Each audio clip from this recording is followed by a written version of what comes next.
Hi guys, what's up? So today I'll be teaching you how to program the Carriage Bot. So first of all, thanks to people that subscribe to my channel. It means a lot to me. Shout out to Mohammed for giving me some feedback. So this is the Carriage Bot, and all it does is it carries stuff, and then with the contact switches you can control the bot, and then it'll move your thing where you want it to move, and then you can just get it.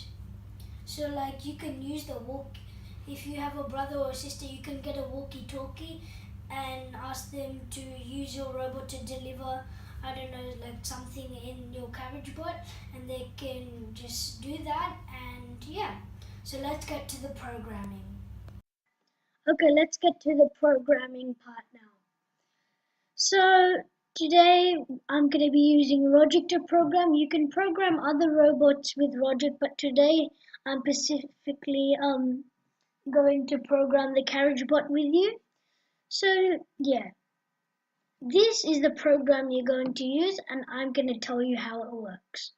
So first you get a while chip, and that will make this program go on forever and ever and ever and ever and ever.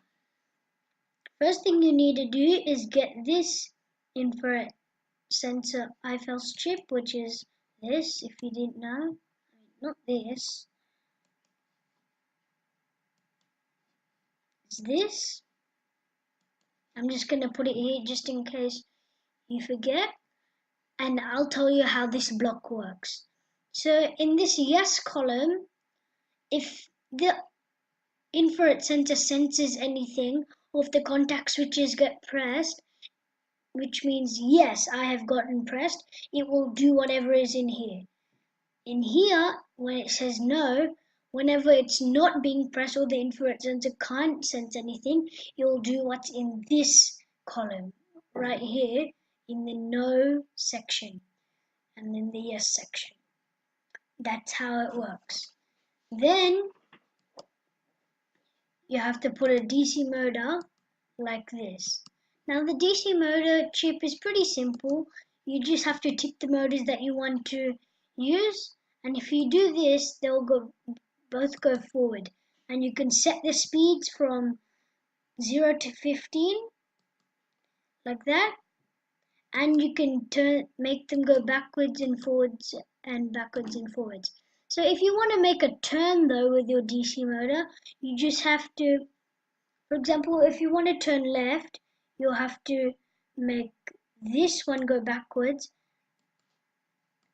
and this and motor 2 go forwards, because that will make it do a turn.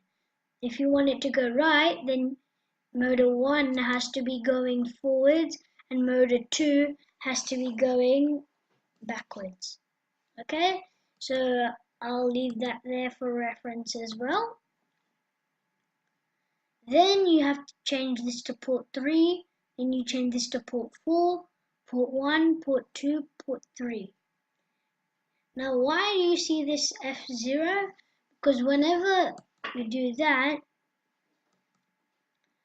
whenever you turn, you should always also set the one that's going backwards to the speed of 0. In this case, this was going forwards, but I'm not using this block. So yeah, I can throw these in the bin.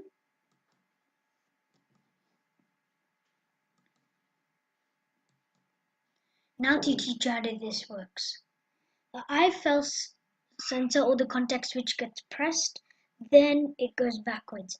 If it's not pressed, then it will go to this and it will activate port 4, and if port 4 is pressed, then it will go backwards and backwards.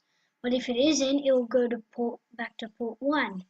Then when that happens, port 1 doesn't have anything, so if port 1 senses anything, it will straight go to port 2. When port 2 senses something, it will go forward and forward.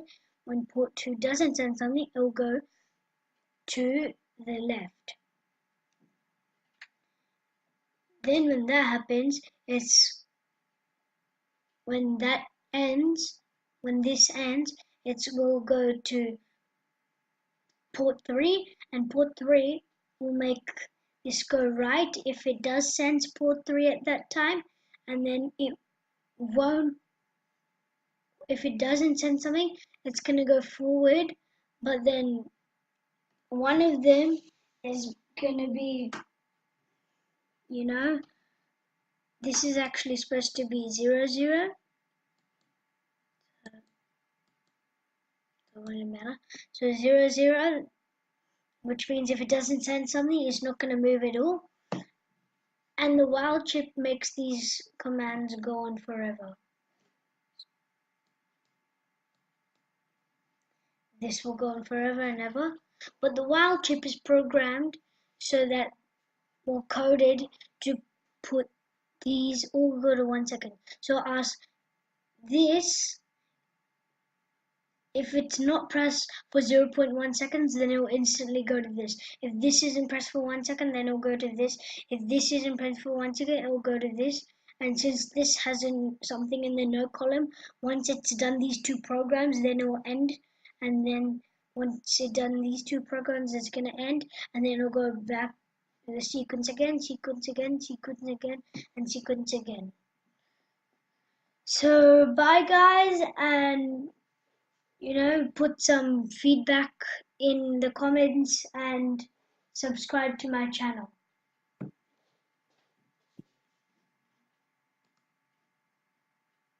Okay guys, now I'm on the computer to program it. So as you can see, I'm downloading it. And it's almost done. And now it's done. And now I'm showing you how the Carriage Bot works.